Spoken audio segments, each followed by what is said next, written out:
presenting on business in different cultures. Introduction. Different countries have different cultures, and because of this, people live and work differently. For example, in Canada, dinner is generally eaten around 6 p.m. In Spain and Mexico, it is generally served around 8 p.m. When doing business internationally, it is important not to lose sight of differences among these cultures. Relationship building begins with communication, and to be successful in international business, it is important to make sure that you have a strong understanding of the culture you are dealing with. It is important to remember that there are different components to culture, and you should be considerate of all these components when doing business out of the country.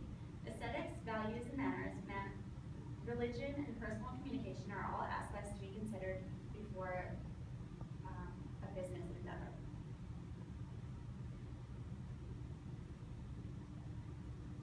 Aesthetics. Aesthetics are what a certain culture considers to be good taste. Colors, arts, and other imagery is associated with aesthetics, so when doing business in another country, it is important to keep in mind what aesthetic appeals to that culture. This is helpful to keep in mind when choosing advertisements or packaging. For example, if you're planning on selling your product in Islamic nations, green would be a good color choice. It is helpful to take advantage of emotional attachment that is associated with this color in these countries. Another example is with Nike. Nike created a new shoe and wrote the word Air to resemble flames. The Air logo also happened to resemble the Arabic script for Allah, which is an Arabic name for God.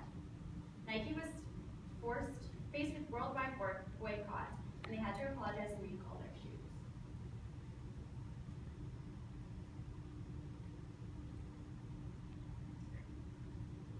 Values and attitudes.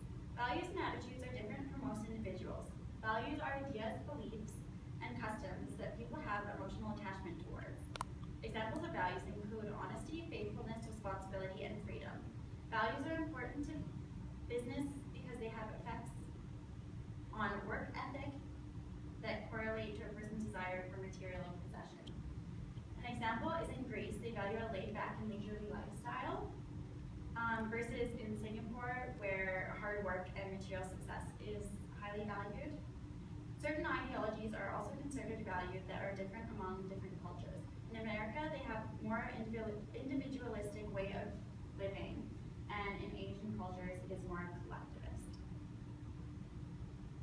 Attitudes are negative or positive feelings that individuals possess towards certain objects or concepts. It is also important to consider a culture's attitude when dealing with business. Different cultures have different attitudes towards time and work. For example, Latin American cultures are pretty flexible and casual about their time. Business people in Latin American cultures probably prefer to arrive a little bit later than the scheduled meeting and also prefer to build personal trust before getting down to business. On the other hand, time is taken more seriously in places like Canada. When conducting business, people often arrive on time or even earlier. Work attitudes also differ throughout cultures. Some cultures have strong work ethic and others want more of a balance. People in southern France do not value work the way people in North America do. This is evident when comparing the laid-back lifestyle in France and a typical work-centered lifestyle in North America. Overall, it is important to consider the different values and attitudes in different cultures. You do not want to accidentally offend someone because their values or attitudes towards something is different than yours. Manners. Manners are appropriate ways speaking, acting, or dressing in a certain culture. For example, if you are doing business in an Arab culture, it is important to consider you should not extend a hand to greet an older person unless the older person offers the greetings first.